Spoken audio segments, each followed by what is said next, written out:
విశాఖలో అన్నదాతలు గగ్గోలు పెడుతున్నారు. క్వారీల బూడిదతో చేతికొచ్చిన పంటలు మట్టిపాలు అవుతున్నాయని ఆవేదన వ్యక్తం చేస్తున్నారు. వందలాది ఎకరాల్లో పంట నష్టపోవడంతో ఆర్థికంగా చితికిపోతున్నామని ఆవేదన చెందుతున్నారు. నిండు గొంట సర్వే నంబర్ 221లోని రైతులు పంటలు నష్టపోతున్నామంటున్నారు. క్వారీల ద్వారా వచ్చే బూడిద కారణంగా వరి, పెసలు, కొబ్బరి, అరటి, సరుగుడు వంటి పంటల ఆకులపై దుమ్ము పేరుకుపోయి పంట నష్టం జరుగుతోందని అన్నదాతలు వాపోతున్నారు. మొక్కల పెరుగుదల ఆగిపోవడం, పూత, పిందె రాలిపోవడంతో భారీగా నష్టపోతున్నామంటున్నారు.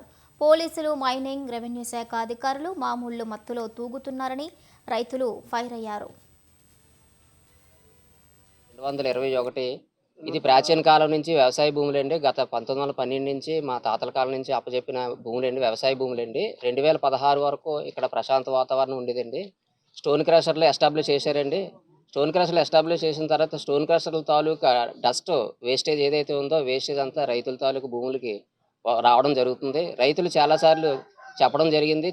వీళ్ళు కంట్రోల్ చేసుకునే పనిలో వీళ్ళు స్టోన్ క్రషర్ల వాళ్ళు విఫలమయ్యారండి. ప్రధానంగా జమీలియా స్టోన్ క్రషర్ వాళ్ళు, తర్వాత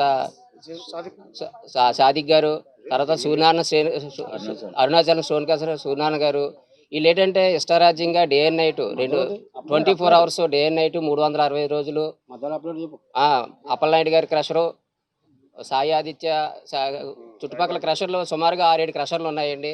ఈ క్రషర్ల తాలూకా బాధితులు ఏంటంటే రైతులు సుమారుగా ఒక 100 ఎకరాల పైనే రైతులు పూర్వం మిర్చి, చెరుకు, రకరకాల కాయగూరలు, ఆకుకూరలు పండించుకునేవారండి. ఈవేళ ఈ రైతులందరికీ చేతులు ఇరిపోయినట్టు, కాళ్ళు ఇరిపోయినట్టు ఉపాధి లేకుండా పోయిందండి. ఈ డస్ట్ ఏదైతే ఉందో, క్రషర్ల నుంచి వచ్చే అవుట్పుట్ ఏదైతే ఉందో వేస్టేజ్, ఆ వేస్టేజ్ అనేది రైతుల తాలూకు భూముల మీద వదిలేయడం వల్ల ఈ రైతులు తీవ్రంగా నష్టపోతున్నారండి. ఈ రైతులకు ఎటువంటి నష్టపరిహారాలు కానీ, పరిష్కార మార్గాలు కానీ ఏమీ